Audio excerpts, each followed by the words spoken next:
ದೂರದಲ್ಲಿರುವ ಶುಭ ಸಂದೇಶದಿಂದ ವಾಚನ.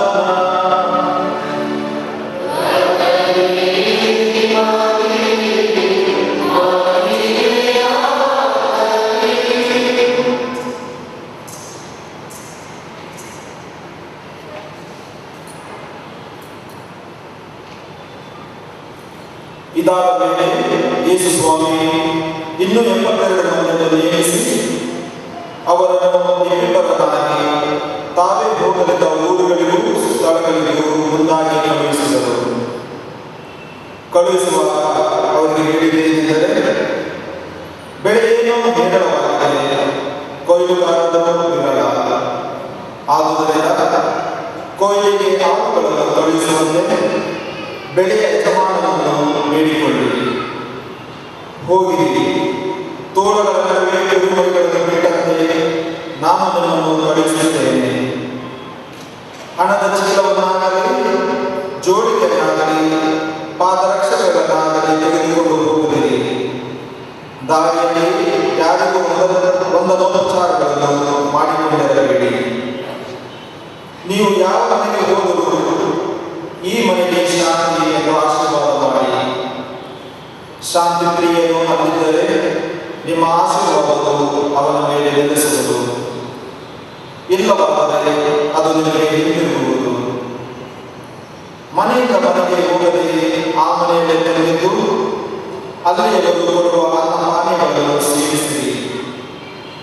ದುಡಿಮೆಗಾರನು ಕೂಲಿಗೆ ಪಾಲನೆ. ನೀವು ಯಾವ ಊರಿಗೆ ಹೋದರೂ ಜನರು ನಿಮ್ಮನ್ನು ಸ್ವಾಗತಿಸಿದಾಗ ಅವರು ಬಡಿಸಿದನ್ನು ಭುಜಿಸಿರಿ. ಅಲ್ಲಿರುವ ರೋಗಿಗಳನ್ನು ಗುಣಪಡಿಸಿರಿ. ದೇವರ ಸಾಮ್ರಾಜ್ಯ ನಿಮ್ಮನ್ನು ಸಮೀಪಿಸಿದೆ ಎಂದು ತಿಳಿಸಿರಿ. ಆದರೆ ನೀವು ಹೋಗುವ ಊರಿನ ಜನರು ನಿಮ್ಮನ್ನು ಸ್ವಾಗತಿಸದೆ ಹೋದರೆ ರಸ್ತೆಗಳಿಗೆ ಹೋಗಿ ನಮ್ಮ ಪಾದಗಳಿಗೆ ಅಡ್ಡಿರುವ ನಿಮ್ಮ ಊರಿನ ಧೂಳನ್ನು ಕೂಡ ನಿಮಗೆ ವಿರುದ್ಧವಾಗಿ ಒದರಿಬಿಡುತ್ತೇವೆ. ಆದರೂ ದೇವರ ಸಾಮ್ರಾಜ್ಯ ಸಮೀಪಿಸಿದೆ ಎಂಬುದನ್ನು ಮಾತ್ರ ನೀವು ಗಮನದಲ್ಲಿಡಿ ಎಂದು ತಿಳಿಸಿರಿ. ತೀರ್ಪಿನ ದಿನ ಆ ಊರಿನ ಗತಿ ಸೊದೋಮ್ ಊರಿನ ಗತಿಗಿಂತಲೂ ಕಠಿಣವಾಗಿರುವುದೆಂದು ನಾನು ನಿಮಗೆ ಹೇಳುತ್ತೇನೆ.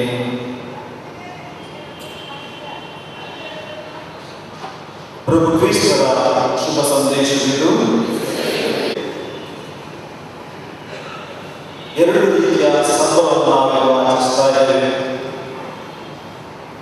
ಮೊದಲನೇದಾಗಿ ನಮ್ಮ ನಾಡಿನಲ್ಲಿ ಯೇಸು ಕ್ರಿಸ್ತರ ಸುಸಂದೇಶವನ್ನು ಪ್ರಚಾರ ಮಾಡಿದ ಸಂತ ಫ್ರಾನ್ಸಿಸ್ ಜೇವಿಯರವರ ಹಬ್ಬವನ್ನು ನಾವು ಆಚರಿಸುತ್ತಿದ್ದೇವೆ. ಅದೇ ರೀತಿ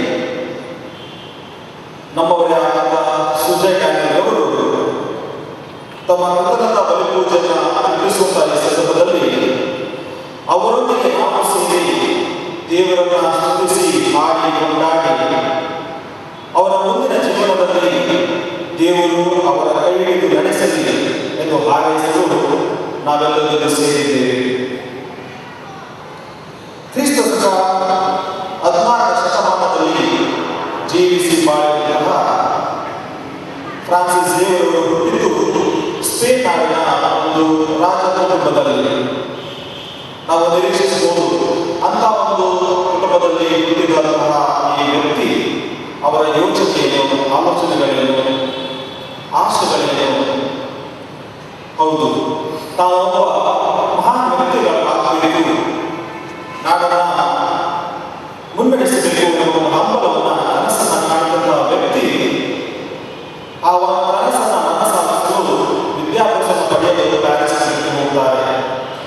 ಆ ಒಂದು ಸಂದರ್ಭದಲ್ಲಿ ಪ್ಯಾರಿಸ್ ನಗರದಲ್ಲಿ ಅವರಿಗೆ ಸಿಕ್ಕಿದಂತಹ ಭೇಟಿಯಾದಂತಹ ವ್ಯಕ್ತಿಗಳು ಅವರ ಜೀವನದ ದಿಕ್ಕನ್ನೇ ಬದಲಾಯಿಸುತ್ತಾರೆ.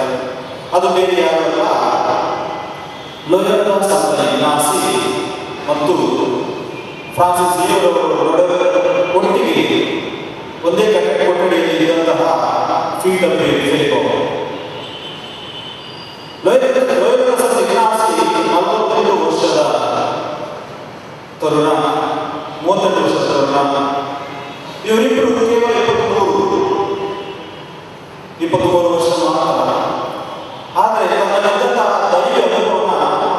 ಲೋಯೋಲಾ ಸಂತ ಇಗ್ನಾಸಿ, ಫ್ರಾನ್ಸಿಸ್ ಝೇವಿಯರ್ ಮತ್ತು ಪೀಟರ್ ಫೇಬರ್ ಇವರೊಡನೆ ಹಂಚಿ ಅವರ ಜೀವನದ ದಿಕ್ಕನ್ನೇ ಬದಲಾಯಿಸಿದ್ದಾರೆ. ಶುಭ ಸಂದೇಶದ ಮಾತುಗಳಾದ ಇಡೀ ಜಗತ್ತನ್ನು ಗೆದ್ದು ಅಥವಾ ತನ್ನದಾಗಿಸಿಕೊಂಡು ತನ್ನ ಆತ್ಮವನ್ನೇ ಕಳೆದುಕೊಂಡರೆ ಏನು ಪ್ರಯೋಜನ? ಈ ಮಾತುಗಳನ್ನು ಆಡ್ತಾ ಸಂತ ಲೋಯೋಲಾ ಸಂತ ಇಗ್ನಾಸಿಯಸ್ ಅವರು ಫ್ರಾನ್ಸಿಸ್ ಝೇವಿಯರ್ ಅವರ ಒಂದು ಜೀವನಕ್ಕೆ ಒಂದು ಯೋಜನೆಯನ್ನ, ಒಂದು ಉದ್ದೇಶವನ್ನು ಕಂಡುಕೊಳ್ಳಲು ಪ್ರೇರಣೆಯನ್ನು ನೀಡುತ್ತಾರೆ. ಈ ರೀತಿ ಪ್ರೇರಣೆಗೊಂಡಂತಹ ಫ್ರಾನ್ಸಿಸ್ ಝೇವಿಯರ್ ಅವರು ಹೇಗೆ ನಮ್ಮ ನಾಡಿಗೆ, ನಮ್ಮ ಭಾರತ ದೇಶಕ್ಕೆ, ನಂತರ ಜಪಾನ್ ದೇಶದ ಉದ್ದಗಲಕ್ಕೂ ಪ್ರಯಾಣ ಮಾಡಿ ಕ್ರಿಸ್ತನ ಮೌಲ್ಯಗಳನ್ನು, ಕ್ರಿಸ್ತನ ಸುಸಂದೇಶವನ್ನು ಸಾರಿರುವುದನ್ನು ನಾವು ಕೇಳಿದ್ದೇವೆ. ಇಂದಿನ ಶುಭ ಸಂದೇಶದಲ್ಲಿ ಎರಡು ವಿಷಯಗಳನ್ನು ನಾವು ಕಾಣಬಹುದು.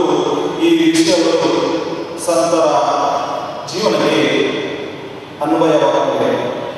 ನಾವು ಕೇಳಿದ್ದೀವಿ, ಯೇಸು ಸ್ವಾಮಿ ಹೇಳ್ತಾರೆ, ಹಣದ ಚೀಲವನ್ನಾಗಲಿ ಜೋಡಿಯನ್ನಾಗಲಿ ಪಾದರಕ್ಷೆಗಳನ್ನಾಗಲಿ ತೆಗೆದುಕೊಂಡು ಹೋಗದಿರಿ. ನಮಗೆ ಗೊತ್ತಿದೆ ಫ್ರಾನ್ಸಿಸ್ ಝೇವಿಯರ್ ಅವರು ಹೇಗೆ ಭಾರತ ನಾಡಿಗೆ ಬಂದರು. ಲೋಯೋಲಾ ಸಂತ ಇಗ್ನಾಸಿಯಸ್ ಅವರು ತಮ್ಮ ಸಹಪಾಠಿಗಳನ್ನ ಜಗತ್ತಿನ ವಿವಿಧ ದಿಕ್ಕಿನಲ್ಲಿ ಕಳಿಸಿದರು. ಅವಾಗ ಅವರಿಗೆ ಭಾರತ ದೇಶಕ್ಕೆ ಆಯ್ಕೆ ಮಾಡಿದ ಎರಡು ವ್ಯಕ್ತಿಗಳಂದರೆ ನಿಕೋಲಸ್ ಬೊಬೆದಿಲ್ಲಾ ಮತ್ತು ಸೈಮನ್ ರಾಡ್ರಿಗಸ್. ಫ್ರಾನ್ಸಿಸ್ ಝೇವಿಯರ್ ಅವರು ಬರಲಿಕ್ಕೆ ಇರಲಿಲ್ಲ. ಅವರು ಲೋಯೋಲಾ ಸಂತ ಇಗ್ನಾಸಿಯಸ್ ಜೊತೆ ಇರುವಂತಹ ತೀರ್ಮಾನ ಆದಾಗಿತ್ತು. ಆದರೆ ಈ ಇಬ್ಬರಲ್ಲಿ ನಿಕೋಲಸ್ ಬೊಬೆದಿಲ್ಲಾ ಅವರು ಬರುವ ಹಿಂದಿನ ದಿನ, ಕೆಲವೇ ದಿನಗಳ ಹಿಂದೆ ಅವರು ಅನಾರೋಗ್ಯಕ್ಕೆ ತುತ್ತಾದರು. ಆಗ ಒಲ್ಲದ ಮನಸ್ಸಿನಲ್ಲಿ ತಮ್ಮ ಆಪ್ತರಾದಂಥ ಫ್ರಾನ್ಸಿಸ್ ಝೇವಿಯರ್ ಅವರನ್ನು ಲೋಯೋಲಾ ಸಂತ ಇಗ್ನಾಸಿಯಸ್ ಹೇಳಿಕೊಡ್ತಾರೆ, ನೀವು ಭಾರತಕ್ಕೆ ಹೋಗುವಾಗ.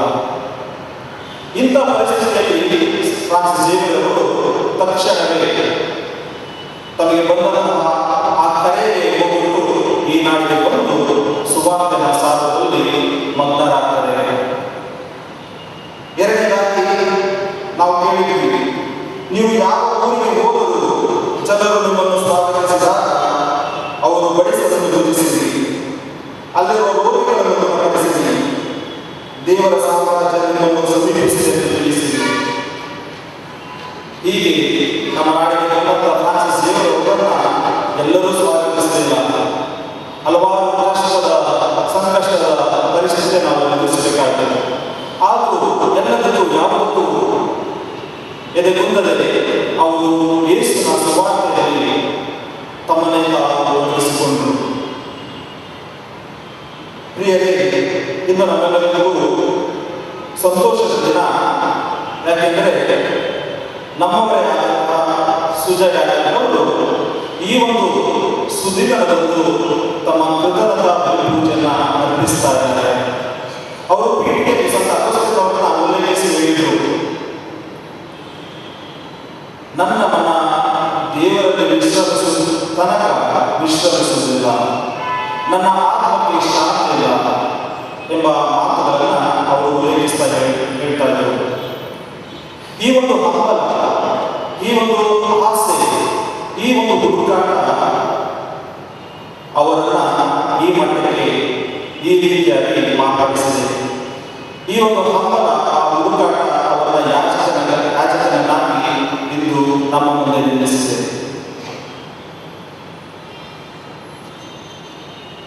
ಸುಜಯ್ ಅವರನ್ನ ಫ್ರಾನ್ಸಿಸ್ ಝೇವಿಯರ್ ಅವರಿಗೆ ಎಷ್ಟು ರೀತಿಯಲ್ಲಿ ಯಾವ ರೀತಿಯಲ್ಲಿ ವಿವರಿಸಬಹುದು ಅನ್ನೋದು ತುಂಬ ಕಷ್ಟ.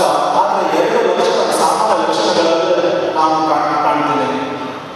ಫ್ರಾನ್ಸಿಸ್ ಝೇವಿಯರ್ ಅವರು ಪ್ಯಾರಿಸ್ಗೆ ಓದಕ್ಕೆ ಹೋದಾಗ ಅವರು ಮನ ಪರಿವರ್ತನೆ ಆಯಿತು. ಅವರ ಜೀವನದ ದಿಕ್ಕನ್ನೇ ಬದಲಾಯಿಸಿಕೊಂಡರು. ಸುಜಯ್ ಜಾಟವ್ ಅವರು ತಮ್ಮ ಡಿಗ್ರಿ ವಿದ್ಯಾಭ್ಯಾಸವನ್ನು, ಪದವಿ ವಿದ್ಯಾಭ್ಯಾಸವನ್ನು ಸಂತ ಜೋಸೆಫರ ಕಾಲೇಜಿನಲ್ಲಿ ಮಾಡಬೇಕಾದರೆ ಅಲ್ಲಿ ಜೆಸುಯಿಟರ ಒಡನಾಟದಿಂದ, ಅಲ್ಲಿದ್ದಂಥ ಸಹಪಾಠಿಗಳ ಒಡನಾಟದಿಂದ ದೈವ ಕರೆಯನ್ನು ಕಂಡುಕೊಂಡರು.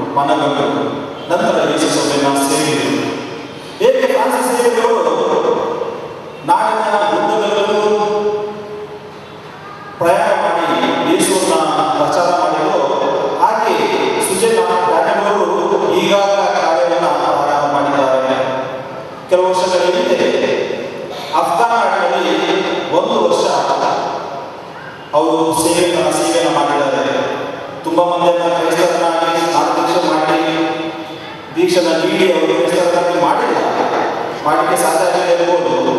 ಆದರೆ ಆ ನಾಡಿನಲ್ಲಿ ಕ್ರೈಸ್ತನ ಮೌಲ್ಯಗಳನ್ನು, ಕ್ರಿಸ್ತನ ಸುಸಂದೇಶವನ್ನು, ಕ್ರಿಸ್ತನ ಪ್ರೀತಿಯ ಸಂದೇಶವನ್ನು ಅವರು ತಮ್ಮ ಕೆಲಸಗಳ ಮೂಲಕ ಆ ನಾಡಿನ ಜನರಿಗೆ ತಿಳಿಸಿರುತ್ತಾರೆ. ಕನ್ನಡದ ಪ್ರಸಿದ್ಧ ಕವಿ ಜೆ ಶಿವರುದ್ರಪ್ಪನವರು ತಮ್ಮ ಪದ್ಯವನ್ನು ಹೇಳ್ತಾರೆ, ಆ ನದಿ, ಪ್ರತಿಯೊಂದು ನದಿಯು ಆ ಸಮುದ್ರವನ್ನು ಸೇವೆಗೆ ಹಬ್ಬಲಿಸುತ್ತದೆ. ತನ್ನ ಸಾಗುವ ಹಾದಿಯಲ್ಲಿ ನೂರಾರು ತಿರುಗುಗಳು ಸಾವಿರಾರು ಮೈಲುಗಳನ್ನು ದಾಟಿ ಬಂದು ಕೊನೆಗೆ ಆ ಸಮುದ್ರದ ಕಡೆಗೆ, ಆ ದಿಕ್ಕಿನಲ್ಲಿ ಸಾಗ್ತಾ ಆ ನದಿಗಳು ಹೋಗುತ್ತವೆ. ಈ ರೀತಿ ನಮ್ಮ ಸುಜಯ್ ಡ್ಯಾಮಿನವರು 15 ವರ್ಷಗಳ ಹಿಂದೆ 2001ರಲ್ಲಿ ಯೇಸು ಸಭೆಯನ್ನು ಸೇರಬೇಕಾದರೆ, ಅಥವಾ ಅದಕ್ಕಿಂತ ಮುಂಚೆ ಆ ದೇವರಲ್ಲಿ ಹೇಗೆ ಆ ಸಮುದ್ರವು ಎಷ್ಟು ನದಿಗಳು ಸೇರಿದು ತನ್ನನ್ನು ಕಳೆದುಕೊಳ್ಳುವುದಿಲ್ಲವೋ, ಅದೇ ರೀತಿ ತನ್ನ ಆದಿಯು ಅಂತ್ಯವಾದಂತಹ ಆ ದೇವರಲ್ಲಿ ತನ್ನನ್ನೇ ಕಳೆದುಕೊಳ್ಳಬೇಕೆಂಬ ಒಂದೇ ಒಂದು ಉದ್ದೇಶದಿಂದ, ಒಂದೇ ಒಂದು ಆಸೆಯಿಂದ ಅವರು ತಮ್ಮ ಜೀವನವನ್ನು ಪ್ರಾರಂಭಿಸಿದರು.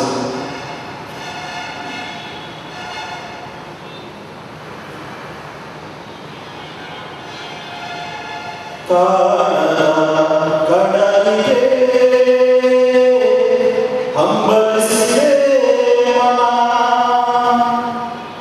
ಕಾಣದ ಕಡಲಿಗೆ ಹಂಬಲಿಸಿದೆ ಮನ, ಕಾಣಬಲ್ಲೆ ಒಂದು ದಿನ ಕಡಲನ್ನು ಕೂಡಬಲ್ಲೆ ಒಂದು ದಿನ, ಕಾಣಬಲ್ಲೆ ಒಂದು ದಿನ ಕಡಲನ್ನು ಕೂಡಬಲ್ಲೆ ಒಂದು ದಿನ. ಈ ಭಾವ, ಈ ರಾಗ, ಈ ಪದಗಳು ಸುಜಯವಾಗಿದೆ. ಆ ದೇವರಲ್ಲಿ ನಾನು ಒಂದಾಗಬೇಕು, ಆ ದೇವರ ವಾಕ್ಯವನ್ನು ನನ್ನದಾಗಿಸಬೇಕು, ಈ ಒಂದು ಆಸೆಯಿಂದ, ಈ ಒಂದು ಹಂಬಲದಿಂದ ಅವರು ತಮ್ಮ ಜೀವನವನ್ನು ಯಾಚಕದ ಬದುಕಿಗೆ ಸಮರ್ಪಿಸಿಕೊಂಡರು. ಪ್ರಿಯರೇ, ಈ ಯಾಚಕ ಯಾರು? ಈ ಗುರು ಯಾರು? ದೇವರಿಂದ ಆರಿಸಲ್ಪಟ್ಟವರು, ದೇವರಿಂದ ಅಭಿಷೇಕಿಸಲ್ಪಟ್ಟವರು, ದೇವರ ಕಾರ್ಯಕ್ಕೆ ನಿಯೋಜಿಸಲ್ಪಟ್ಟವರು, ಜನರ ಮಧ್ಯದಿಂದ ಆರಿಸಲ್ಪಟ್ಟವರು ಈ ಗುರುಗಳು. ಇವರು ಜನರ ಕಷ್ಟಗಳನ್ನು, ಜನರ ಕುಂದುಕೊರತೆಗಳನ್ನು ಸರಿಯಾಗಿ ಬಲ್ಲವರು. ಯೇಸುವಿನ ಪ್ರತಿನಿಧಿಯಾಗಿ ಯೇಸು ಹೇಗೆ ಜನರ ಸಂಕಷ್ಟಗಳಿಗೆ ಸ್ಪಂದಿಸಲು ಈ ನಾಡಿಗೆ ಬಂದರು, ಅದೇ ರೀತಿ ಜನರನ್ನು ಸಂತೈಸಿ ದೇವರಿಗೆ ಕೊಂಡೊಯ್ಯುವಂತಹ ಪ್ರತಿನಿಧಿ ಗುರುಗಳು.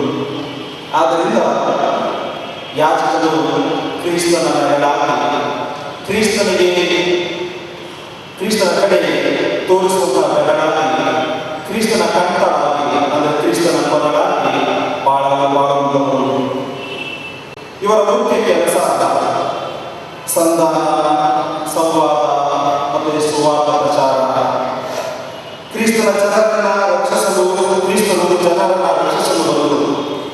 ಪಾಪದಿಂದ ವಿಮುಕ್ತಗೊಳಿಸಿ ಒಳ್ಳೆಯ ಜೀವನವನ್ನು ಅವರು ಆರಿಸಲು ಪ್ರೇರೇಪಿಸಲು ಕ್ರಿಸ್ತನು ಈ ನಾಡಿಗೆ ಬಂದರು. ಪಾಪದಿಂದ ವಿಮುಕ್ತಗೊಳ್ಳುವುದು ಅಂದರೆ ನಮ್ಮ ಸಂಬಂಧಗಳನ್ನು ಉತ್ತಮಪಡಿಸಿಕೊಳ್ಳುವುದು, ದೇವರಲ್ಲಿರುವ ನಮ್ಮ ಸಂಬಂಧವನ್ನು, ನಮ್ಮ ಪರಸ್ಪರರ ಸಂಬಂಧವನ್ನು ಉತ್ತಮಗೊಳಿಸುವುದು, ನಮ್ಮ ಮತ್ತು ನಮ್ಮ ಸೃಷ್ಟಿಯ ಸಂಬಂಧವನ್ನು ಉತ್ತಮಪಡಿಸುವುದು. ಈ ಒಂದು ಕೆಲಸವನ್ನು ಇಂದು ಯಾಚಕ ಮಾಡಬೇಕಾಗಿದೆ. ಹಾಗೆಯೇ ಇಂದು ಯಾಚಕರು ಕ್ರೈಸ್ತ ಧರ್ಮಸಭೆಯೊಂದಿಗೆ, ಕ್ರೈಸ್ತ ಧರ್ಮಸಭೆಯೊಳಗೆ, ಹಾಗೆಯೇ ಇತರರೊಂದಿಗೂ ಈ ಸಮಾಜದಲ್ಲಿ ಶಾಂತಿ ನೆಲೆಸಲು, ಅನ್ಯೋನ್ಯತೆಯ ಜನರು ಜೀವಿಸಲು ಒಂದು ಸಂವಾದವನ್ನು ಏರಿಸುವ ಒಂದು ಕೆಲಸವನ್ನು ಈ ಯಾಚಕರು ಮಾಡಬೇಕಾಗಿದೆ. ಮುಖ್ಯವಾಗಿ ಲೂಕರು ಲೋಕದ ಶುಭ ಸಂದೇಶದಿಂದ ಆಸಕ್ತಂತಹ ವಾಕ್ಯಗಳು. ದೇವರ ನನ್ನ ಮೇಲೆ ದೀನ ದಲಿತರಿಗೆ ಶುಭ ಸಂದೇಶ ಬೋಧಿಸಲು ಅವರೆಲ್ಲರೂ ಅಭಿಷೇಕಿಸಿದ್ದಾರೆ. ಬಂಧಿತರಿಗೆ ಬಿಡುಗಡೆಯನ್ನು, ಅಂಧಕಾರರಿಗೆ ದೃಷ್ಟಿದಾನವನ್ನು, ದಬ್ಬಾಳಿಕೆಗೀಡಾದವರಿಗೆ ಸ್ವತಂತ್ರವನ್ನು ಘೋಷಿಸಲು ನನ್ನನ್ನು ಕಳುಹಿಸಿದ್ದಾರೆ. ಯೇಸುವಿನ ಈ ವಾಕ್ಯಗಳು ಯಾಜಕನ ಪ್ರಮುಖ ಕೆಲಸ. ಫ್ರಾನ್ಸಿಸ್ ಅವರು ನಮಗೆ ತಿಳಿಯಪಡಿಸುತ್ತಾರೆ, ಶುಭ ಸಂದೇಶವನ್ನು ನಾವೆಲ್ಲರೂ, ಯಾಜಕರು ಮತ್ತು ನಾವೆಲ್ಲರೂ ಪ್ರತಿನಿತ್ಯ ಪ್ರತಿಕ್ಷಣ ಸಾರಬೇಕು. ಅಗತ್ಯವಿದ್ದಲ್ಲಿ ಮಾತ್ರ ನಾವು ಮಾತುಗಳನ್ನು ಆಡಬೇಕು. ಅದರರ್ಥ ನಮ್ಮ ಕೆಲಸದ ಮೂಲಕ, ನಮ್ಮ ನಡವಳಿಕೆಗಳ ಮೂಲಕ, ನಾವು ಮಾಡುವ ಪ್ರತಿಯೊಂದು ಕಾರ್ಯಗಳ ಮೂಲಕ ನಾವು ಯೇಸುವನ್ನು ಪ್ರತಿನಿಧಿಸಬೇಕು. ಇಂದು ನಾವು ಸುಜಯರವರ ಒಂದು ಕೃತಜ್ಞತಾ ಪೂಜೆಯಲ್ಲಿ ಪಾಲ್ಗೊಳ್ಳಬೇಕಾದರೆ ಈ ಒಂದು ವರದೋಸ್ಕರ ಪ್ರಾರ್ಥಿಸೋಣ. ಅವರು ಹಲವಾರು ವರ್ಷಗಳಿಂದ ಈ ಒಂದು ಹುಡುಕಾಟದಿಂದ ಆ ಒಂದು ಆಸೆಯನ್ನು ಈಡೇರಿಸಲಿಕ್ಕೆ ತಮ್ಮ ಪ್ರಯಾಣವನ್ನು ಪ್ರಾರಂಭಿಸಿದರು. ಇಂದು ಆ ಪ್ರಯಾಣ ಮುಕ್ತಾಯಗೊಂಡಿಲ್ಲ. ಕೇವಲ ಒಂದು ಹೆಜ್ಜೆಯನ್ನು ಇಟ್ಟಿದ್ದಾರೆ. ಆದ್ದರಿಂದ ಆ ನದಿ ಹೇಗೆ ಸಮುದ್ರವನ್ನು ಸೇರಲಿಕ್ಕೆ ಹಂಬಲಿಸುವುದು, ಆ ಒಂದು ನದಿ ಈಗ ಆ ಸಮುದ್ರವನ್ನು ನೋಡ್ತಾ ಇದೆ. ಆ ಸಮುದ್ರದ ಅಲೆಗಳ ಶಬ್ದವನ್ನು ಕೇಳಿಸಿಕೊಳ್ತಾ ಇದೆ. ಆ ಸಮುದ್ರದ ತೀರಕ್ಕೆ ಬಂದು ಸೇರಿದೆ. ಆ ಸಮುದ್ರದೊಂದಿಗೆ ಒಂದಾಗಲಿಲ್ಲ. ತನ್ನ ಜೀವನದ ಆದಿಯೂ ಅಂತ್ಯವಾದ ದೇವರಲ್ಲಿ ತನ್ನನ್ನೇ ತಾವು ಬರಿದು ಮಾಡಿಕೊಂಡು ಒಂದಾಗಲಿ ಈ ಒಂದು ಕಾರ್ಯದಲ್ಲಿ ದೇವರು ಅವರಿಗೆ ಒಳ್ಳೆಯ ರೀತಿಯಲ್ಲಿ ಮುನ್ನಡೆಸಲೆಂದು ನಾವು ಒಂದು ದಿವ್ಯ ಪೂಜೆಯಲ್ಲಿ ಪ್ರಾರ್ಥಿಸೋಣ.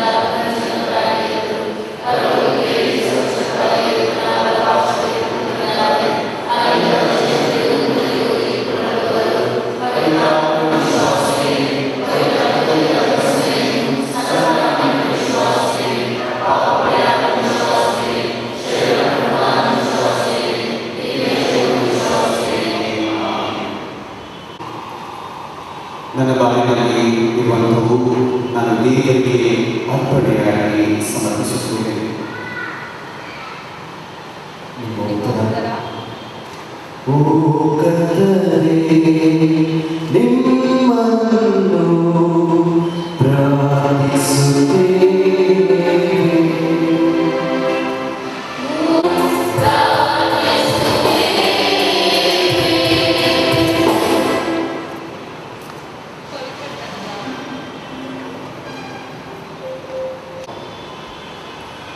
ಪವಿತ್ರ ಗ್ರಂಥ, ಮನುಷ್ಯನು ಜೀವಿಸುವುದು ರೊಟ್ಟಿಯಿಂದ ಮಾತ್ರ